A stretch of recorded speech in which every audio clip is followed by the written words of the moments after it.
Respiratory organs में हम basically breathing का मैकेनिज्म, हम ब्रीथ कैसे करते हैं, रेस्पिरेटरी ऑर्गन मतलब किसका कैसा है, वो डिफरेंट ऑफ ग्रुप जो होते हैं एनिमल्स के, वो डिपेंड करता है कि वो उनका हैबिटेट कैसा है और उनका लेवल ऑफ ऑर्गेनाइजेशन कैसा है, दो चीज़ों पे डिपेंड करता है। तो मतलब जो हैबिटेट मतलब वो कहाँ मिलते हैं, पानी में मिलते हैं या लैंड पे रहते हैं, हैबिटेट दैट इज़। और दूसरा जो लेवल ऑफ ऑर्गेनाइजेशन मतलब वो सेल के बने हैं या टिश्यू के बने हैं या ऑर्गन सिस्टम के बने हैं, कैसा लेवल ऑफ ऑर्गेनाइजेशन है उस पर डिपेंड करता है कि उनका ऑर्गन सिस्टम जो है, ऑर्गन रेस्पिरेटरी ऑर्गन जो है वो कौन सा होगा। सबसे लोअर इन्वर्टिब्रेट से स्टार्ट अगर हम करेंगे तो स्पॉन्जेस, सिलेंट्रेट, फ्लैट वॉर्म्स, इनका जो exchange of O2 and CO2 होता है, रेस्पिरेटरी ऑर्गन जो इनका होता है वो होता है इनका बॉडी सरफेस से ये CO2 और O2 एक्सचेंज करते हैं सिंपल डिफ्यूजन के थ्रू। तो रेस्पिरेटरी ऑर्गन इनका कौन सा हुआ, इनकी बॉडी सरफेस, ठीक है, इनके पास कोई स्पेसिफिक स्ट्रक्चर नहीं होता है, दैट्स वाई ये बॉडी के सरफेस से ही रेस्पिरेशन करते हैं, O2 और CO2 का एक्सचेंज करते हैं सिंपल डिफ्यूजन के थ्रू।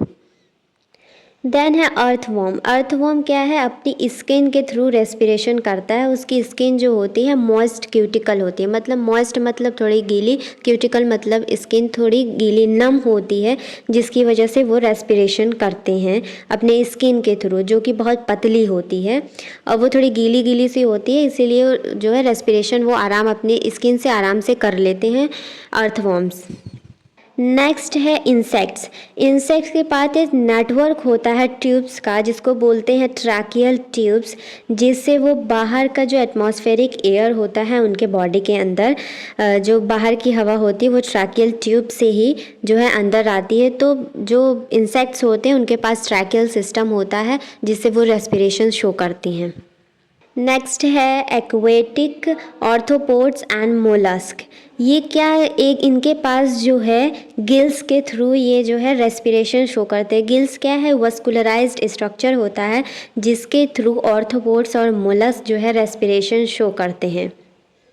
नेक्स्ट अगर हम हायर ऑर्गेनिज्म मतलब एनिमल्स की बात करें, जैसे कि वर्टिब्रेट्स में फिशेज़ अपने जो रेस्पिरेटरी ऑर्गन है वो गिल्स के थ्रू रेस्पायर करते हैं। एम्फीबियन में अगर हम लार्वा की बात करें, लार्वा जो है वो गिल्स के थ्रू रेस्पायर करता है। अगर वही लार्वा जो है एडल्ट फ्रॉग बन गया तो एडल्ट फ्रॉग जो है वो 3 चीज़ों से रेस्पिरेशन कर सकता है, एक तो बक्कल कैविटी से, दूसरा लंग से, तीसरा स्किन से, क्योंकि इसकी ही स्किन कैसी होती है, मॉइस्ट होती है स्किन, इसी वजह से भी तीनों चीज़ों से एडल्ट फ्रॉग जो है रेस्पिरेशन शो करता है। नेक्स्ट अगर हम बात करते हैं रेप्टाइल, बर्ड एंड मैमल्स की, तो ये लंग्स के थ्रू रेस्पिरेशन, इनका जो रेस्पिरेटरी ऑर्गन है ये लंग है, तो ये लंग्स के थ्रू रेस्पिरेशन शो करते हैं। लंग्स को वस्कुलराइज्ड बैग बोलते हैं और गिल्स को वस्कुलराइज्ड स्ट्रक्चर बोलते हैं, इसमें कंफ्यूज मत होइएगा, ठीक है। बैग मतलब बड़ा होता है तो लंग तो बड़ा ही होगा गिल्स से, तो आप ऐसे याद कर लेना, बड़ा मतलब बैग मतलब लंग्स की बात हो रही है, वस्कुलराइज्ड बैग मतलब लंग्स, वस्कुलराइज्ड स्ट्रक्चर मतलब गिल्स। अब रेस्पिरेशन 3 चीज़ों से, अब ये जो आपने पूरा पढ़ा, अब आप देख रहे हो स्किन के थ्रू भी रेस्पिरेशन हो सकती है और गिल्स के थ्रू भी रेस्पिरेशन हो सकती है, लंग्स के थ्रू भी रेस्पिरेशन हो सकती है।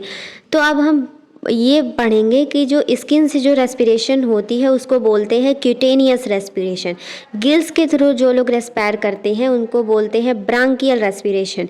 लंग्स के थ्रू जो रेस्पिरेशन होती है उसको बोलती है पल्मनरी रेस्पिरेशन। तो हम जो रेस्पिरेशन करते हैं ये पल्मनरी है, फिशेस जो करती हैं वो ब्रांकियल रेस्पिरेशन है, और फ्रॉग जो करता है वो क्यूटेनियस रेस्पिरेशन भी शो करता है, ब्रांकियल रेस्पिरेशन भी शो करता है, पल्मनरी रेस्पिरेशन भी शो करता है। तीनों रेस्पिरेशन फ्रॉग शो कर सकता है, एडल्ट फ्रॉग, ओके।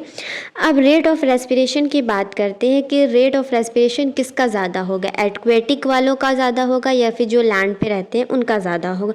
तो एक्वेटिक वालों का रेट ऑफ रेस्पिरेशन लैंड वालों से ज़्यादा होगा। So that's all about a respiratory organ.